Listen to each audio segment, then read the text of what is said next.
Listeners, thank you for joining us again for another edition of Workforce Rewired, our Catapult podcast.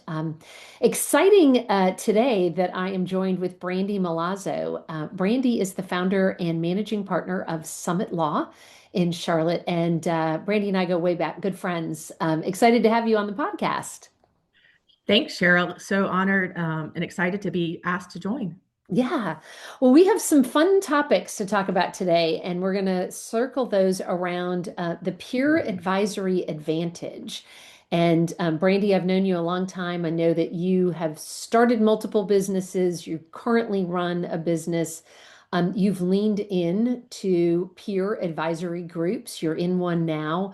And we can talk about the benefits and the things that you've gained from them. But let me just maybe start with kind of an opening question, like why did you decide to get involved in a peer advisory group in the first place? Yes, great question.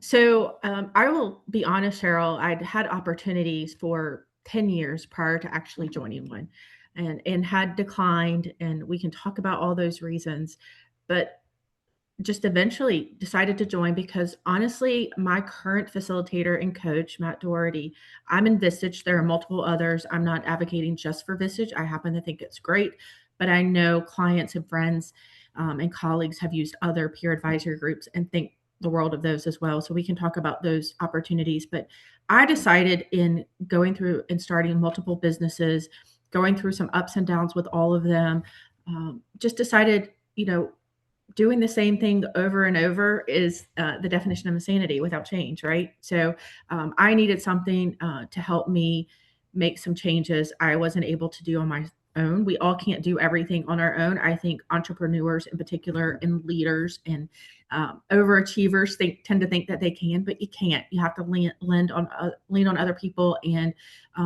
you know surround yourself with smarter people. And so that's why I actually took the opportunity. I heard my facilitator slash coach speak. And what I really liked about his presentation at another service organization, of which I'm a member, is his honesty and vulnerability. So that taught me that that particular, at least coach and that Vistage group was going to have a lot of vulnerability in that and would allow me to be vulnerable. And so probably could help start some change with me. So that's why I joined. Yeah. We talk to a lot of CEOs, you and I both do all the time, and they say it's lonely at the top, right? And you kind of need that kitchen cabinet or that advisory group where you can share ideas at the same level and get feedback. And so, not everybody's going to have a transformative experience, right? Some That's people right. it'll just be kind of helping you get through the day to day. But what are some of the best things that you've walked away from your peer advisory group? Yes, so I would say two of the best things that I've walked away with. I have two really distinct changes or transformational aspects of my current business that have happened in the last 3 years. So, as you know, Cheryl, I had a much larger law firm that was basically a miniature version of the large big law firms from which I hailed earlier in my career, and of which I loved and got great training. What I quickly learned is some of the stuff with which I was dealing and frustrated with came from dealing with a bunch of different types of law practices and attorneys practicing in those groups with different personalities. And what I truly love is the business transactional law side of what I do. And so ultimately, my business partner and I at the time decided, we're really tired of doing just management. We still love what we do and are passionate about our purpose and what we do and helping entrepreneurs, uh, executive leaders, and business owners be successful. And so we decided to wind down that firm and create a new, smaller but growing boutique firm concentrated only on what we do and what we love and what we're passionate about. And that came from largely from my Vistage team and my Vistage group. Encouraging me to do so and showing me where I was losing value and losing time and resources. So that was one big change. The other big change is implementing EOS. And I know, Cheryl, you are very familiar with it. I was not until I joined Vistage, and it's the Entrepreneurial Operating System based on the book Traction and several other books that go along with that and other authors besides Gino. However, it's a lot to implement, and you have to be in that place to implement these changes that come up and make be suggested by your peer advisory, but we have done that. And I can tell you, I have seen such a change in my culture, in myself, and how I feel about what I do and going into work every day. And so I'm actually encouraging it with my clients. For whatever reason, we've had several business breakups or dissolutions or partnership, separations, as we call them, business law divorces. And actually, I have recommended it to all. We have about 4 going on right now, just right now. And I'm always encouraging them, not forcing them, not making them feel obligated, but I explain to them what I've gone through. And I say, I really recommend that even if you don't look at Vistage, you consider some peer advisory group as well as EOS, and you don't have to hire a professional implementer as we've done. There are ways to do it yourself or other folks that can help you implement. But those are the 2 big changes I've seen in my world, thanks to Yeah, to Vistage and my peer your advisory group. group. Yeah. I think some of the things that are really valuable about those peer groups is the accountability, right? And you just Absolutely. mentioned that with EOS. EOS has very step-by-step, driven guidelines about how to maintain that accountability. And sometimes that's needed, right, at certain stages in your career and your business. Yes. Yes, I think that's right. Here's the catch, Cheryl, and I know you know this, being a leader and have seen many leaders. It comes from, is the leader ready to take on that accountability, right? And so, like I said, I think I've been asked 10 years previously to join Vistage and others, and I not decided not to do it. Here's what I see, and here's what I tell clients of all sizes. I deal with small businesses up to middle, kind of high middle market businesses, multi-millions, even a couple that are a billion. And what I tell them, they all come to me and say, oh, I don't have this, or I don't do this. What I tell them is, look, most companies and businesses are started, particularly in the small to middle market arena, start with a leader who is good at what they do, and they decide they want to do it a different way and own their own with people they like and hire and want to work with as clients or customers. Here's And they probably tend to be a little bit overachievers, A triple plus personalities. And so they go in it full force, and there's this embarrassment about, oh my gosh, I really don't know everything and I really can't do it all by myself. But then there's, this hesitancy to trust other people and bring other people into the fold. And if you read any leadership books, they all say, surround yourself with people who know things you don't know and who are better and smarter than you. But I think the type of person that typically starts a business, not all of us, but some, tend to be a little hesitant about that because we want to do it on our own. We want to show the world what we're made of, but you really can't do it all. And I tell all of our new clients, you cannot be good at everything. It's impossible. Just like we as parents, as siblings, as sons and daughters, we can't be good at all aspects of that relationship without some help. So Yeah. Yeah, I think, in my leadership journey, I resonate with what you just said, Brandy, because there were a couple hard challenges for me that I got through with my own kind of peer group. The first one was learning how to delegate, right? It was going yes, from being the worker bee to then managing the work of others. And yes, that was my first kind of pivotal thing, was like, oh, wow, this is very different.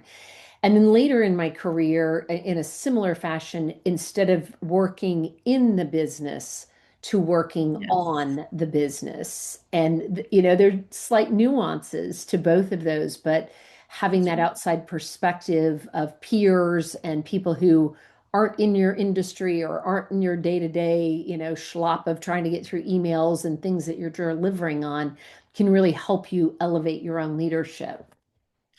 That's very true, Cheryl. I mean, if you think about it, like I said, we all tend to start companies or enjoy or become in leadership because we were good at some particular industry or trade. For me, it was practicing law, and even worse for professional services industries like ours, CPAs, what have you, that bill by the hour. I know the bane of lawyers. Um, you know, you got to where you were doing this one thing, and so you talk about doing the work and moving into leadership and delegating. And I see this in other, even, industries that are providing products, not just services. It's hard for someone who got really great at doing one thing or selling one thing or doing one thing to move into not doing that and bringing in people to help them do that. That's a hard step. And so I think it's great to have people, and also to stay up to date on, our Vistage group talks about, we're really focused on AI right now. And so I learn something every month. when I go into my Vistage group or I go into my one-on-one with my coach. Again, there are plenty of others, but you just can't learn everything and do everything by yourself. And these peer advisory groups teach you how to get to learn things from other folks and also learn how to do things differently so you can be a great leader. Yeah. There's also kind of that commiseration, right, that happens there. Yes. The lonely Yes. at the top and like surrounding yourself with people who are dealing with similar issues. We recently launched the C-Suite Collaborative at Yes. Catapult, which is Yes. our own, CEO peer Right. group.